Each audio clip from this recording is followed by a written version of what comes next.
Bobby, whatever this is, it's real. And we are stuck. You're telling me I'm in a town I can't leave, and that every night monsters come from the forest. Mystery Island or town? Check. Il les a tués. It killed them. Il les a tués tous. It killed them all. Je vais essayer d'aller jusqu'au rocher noir. Guys, where are we?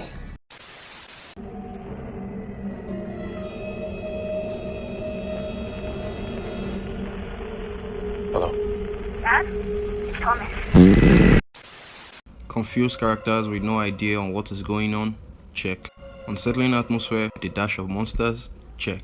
Buttload of unanswered questions? Check.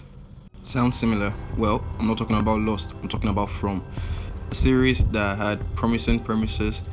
It was one of a kind, it took people by surprise. It was one of those series that would come up with something new, a fresh concept, and has people hooked from the first episode, and then just continue to string you along until you realize, this is not going to answer anything for me.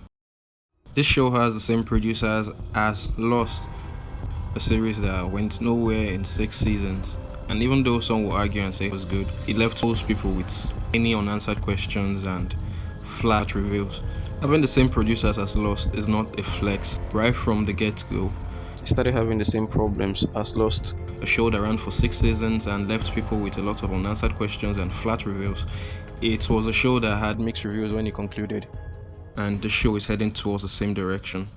From had everything he needed the name is even dumb. From had everything he needed to become a hit success. From the premises to the cast, with a few decent acting from some of the cast, except for some, looking at you, to the location, you just couldn't land the story writing and the execution.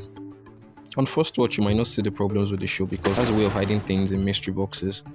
Monsters that don't follow a recognized pattern or routine. They only come out at night to kill. Sometimes they fear the talisman, sometimes they don't. Sometimes they can get into houses, sometimes they can't. Music box, where did that plot line go? You're going nowhere! Giant spider webs? Don't know. All of the mysteries are left to the viewers to decipher, and there is nothing to go on.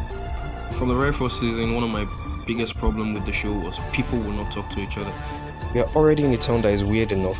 Nothing you see or feel or hear would be stranger than living in a town that you cannot leave.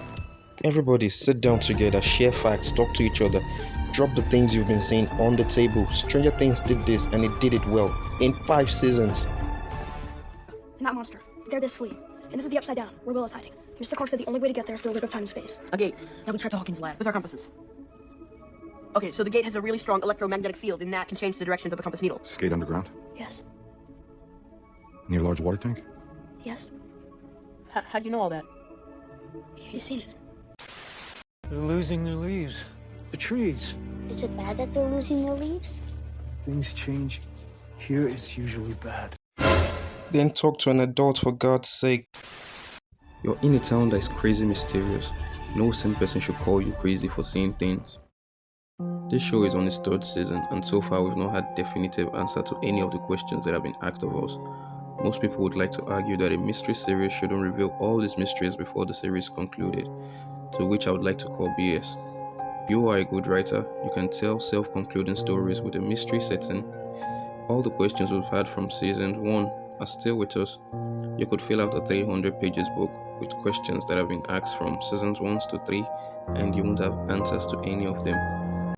I really like Dark and Severance, 2 series that had mysteries in their first, revealed some in satisfying ways, and still left room for many more in their continuing series. Seasons 1 ended in a cliffhanger. Boyd got to meet a chained man that led to God knows where. Season 2's cliffhanger was Tabitha getting pushed out of the lighthouse into the real world, and 4 episodes later, she's back in town with Victor's dad.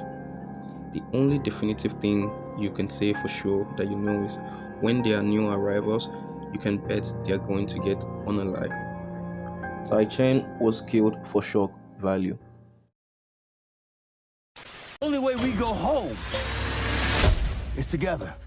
We are all in this thing together. We're all in this together.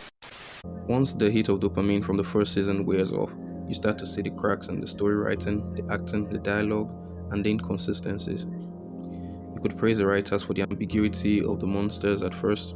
They were shrouded in mystery, so they could do anything and wouldn't question it because we don't know the range of things they can and cannot do. Well, I do know they can't run and they look goofy as hell with their cheap rubber costumes. We don't know what they are because they are written at random. They are the writer's way of giving the audience the middle finger for being invested in a series that is headed nowhere, which is the thing that pains me because I was really invested in the show when it first came out. I like the idea of it. I even love the theme song. So it pains me to have my time wasted and be called an idiot by a toxic Facebook group that I'll talk about later in the video.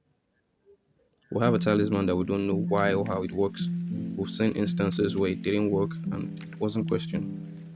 Today, writers have perfected the act of making filler episodes and only make interesting things happen in the last few seconds to bait you into watching the next episode. The biggest thing that happened in season 2 was Tabitha leaving from Ville to the real world. Now, would you imagine she would go to the police with all the information she has? I mean, like the names of the missing people in the real world who would have been reported missing, and the police won't outrightly dismiss her claims and call her crazy? No, she finds Victor's dad, whose wife somehow had a connection to the town even before she and her kids went there, and somehow Victor's dad and Tabitha are back in town. Way to ruin 3 episodes. Why are the monsters suddenly interested in Boyd? Who would they have been obsessed with if he wasn't there, or even before he came there? Questions like this were what led me to a Facebook group that turned out to be full of toxic, obsessive members. I came across this group after the finale of seasons 1, a group I thought people could talk about the show, share thoughts and theories. The group was created by members of the production crew, I think as a way to find the series online. Now in this group are cast members, friends and family of the cast, friends of friends, and the show is filmed where I live gangs. Most of them are admins and moderators, and boy, that group turned out to be an online diary for crazy lunatics. Now I understand groups like this is a way to generate online buzz for their shows and movies, but this particular group is spammed daily with crazy theories like, is Boyd the Antler Queen, or is Misty going to get down with Jade? Now wait, hold on, what?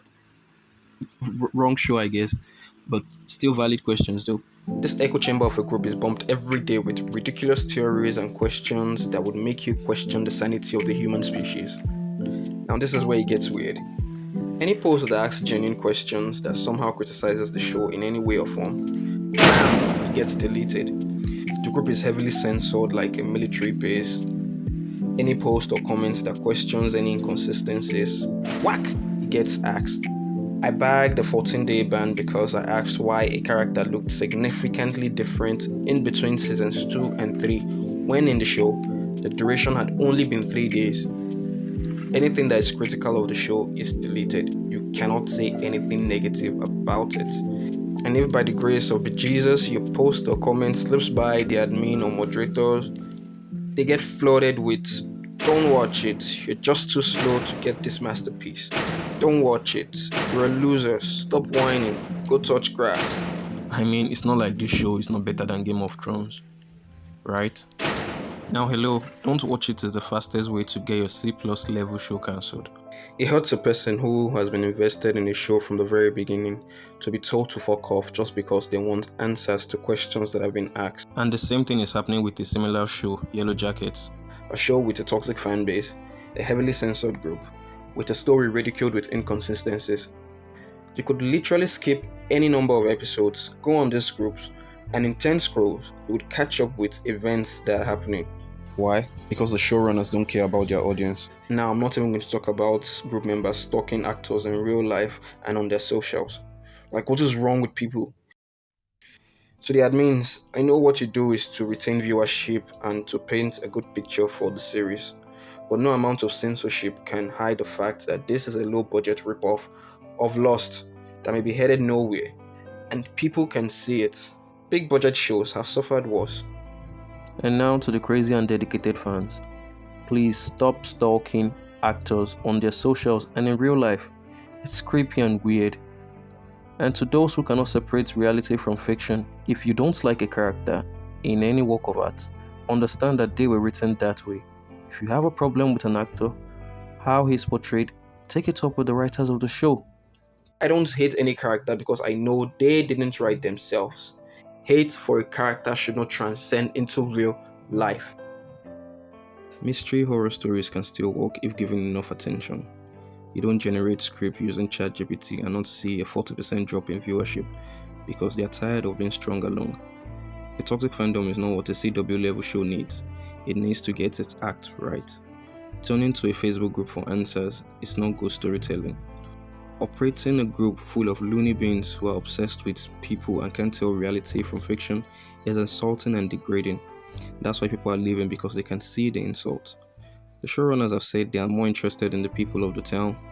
That is, they are interested in individual stories than they are interested in the mysteries of the town. To which I would say, fuck you.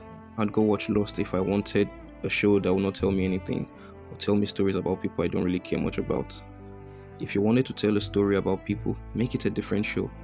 If the mystery of the town isn't going to be fleshed out, you would have people buying out before it is concluded. I will still be tuning in once in a while to see how the show ends because I liked it and I started it when it first aired. But I don't have high hopes for it anymore. Thanks for watching.